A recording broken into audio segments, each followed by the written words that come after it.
Assalamualaikum warahmatullahi wabarakatuh. Bagaimana kabar Anda? Semoga Anda sehat selalu. Hari ini kita banyak dikejutkan dengan berita-berita yang viral.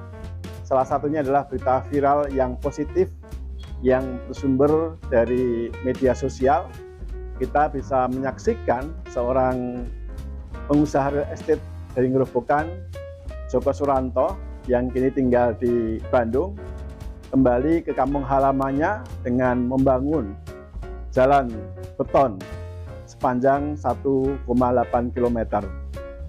Jalan ini dibangun menghabiskan anggaran 2,8 miliar. Tentunya jumlah yang tidak sedikit.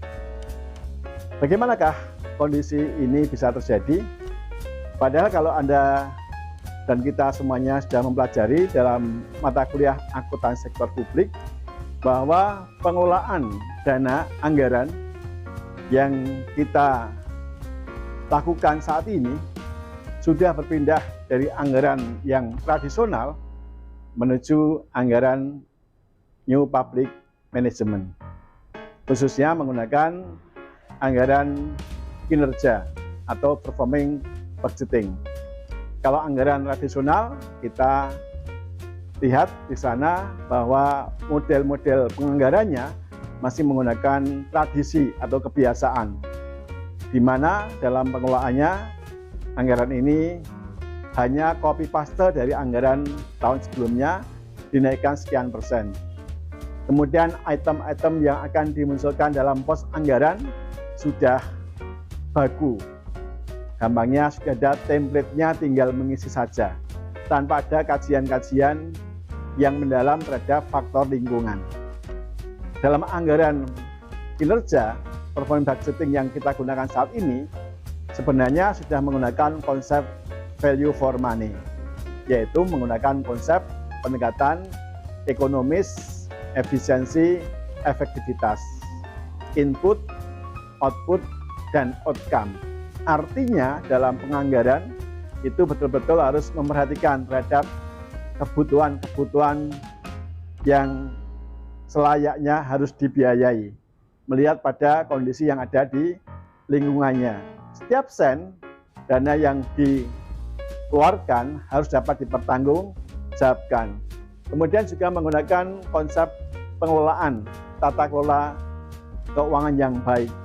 Kalau kita merujuk pada UNDP, maka ada 9 ciri khas bagaimana pengelolaan anggaran yang baik. Di antara adalah konsensus. Artinya bahwa anggaran yang ada merupakan satu bentuk konsensus bersama. Kemudian melibatkan partisipasi masyarakat dan lain sebagainya. Mari kita cermati dalam hal ini. Kalau kita perhatikan tentunya bahwa pembangunan yang ada di wilayah ini memang ada tahapan-tahapannya.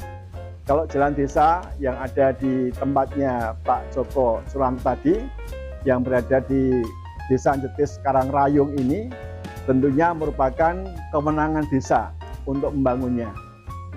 Namun memang tidak bisa kita pungkiri bahwa di Gerobokan ini sebagian besar konstruksi jalannya seringkali rusak. Karena memang konon katanya tanahnya bergerak.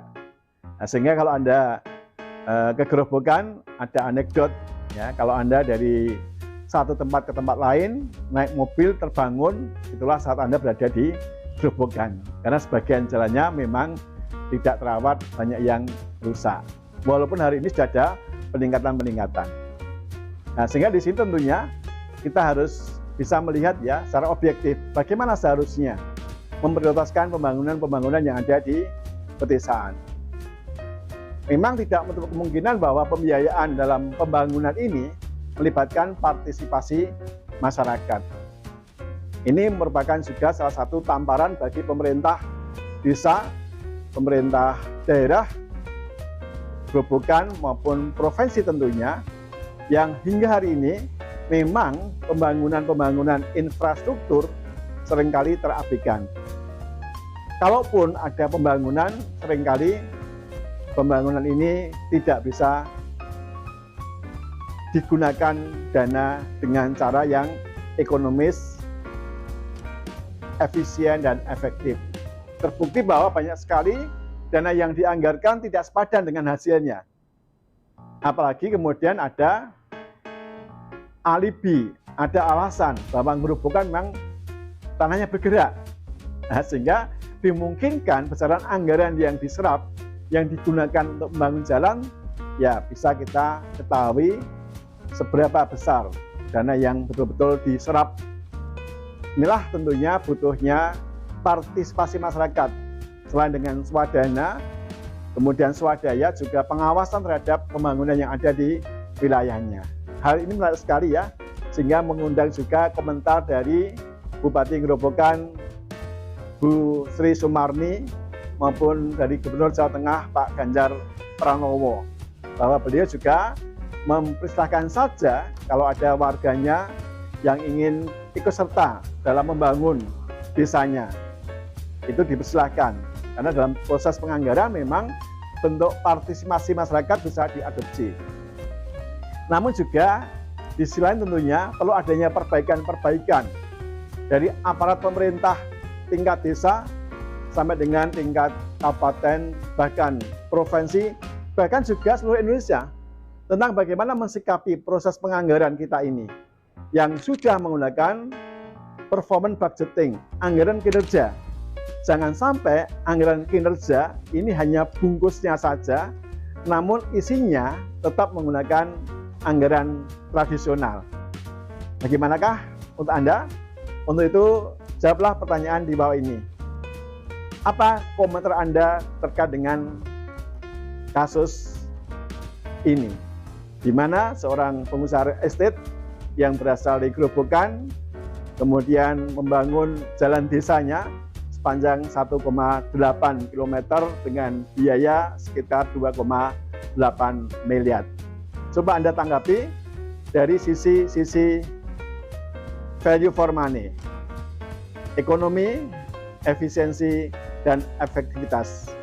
Coba juga Anda lihat dari sisi pengelolaan tata kelola yang baik menggunakan indikatornya UNDP yang ada 9 itu. Mulai daripada komitmen, konsensus, pelibatan masyarakat, dan lain sebagainya itu. Ya, silakan Anda berikan komentar di bawah ini. Demikian untuk tugas kali ini. Selamat beraktivitas, sukses selalu. Assalamualaikum warahmatullahi wabarakatuh.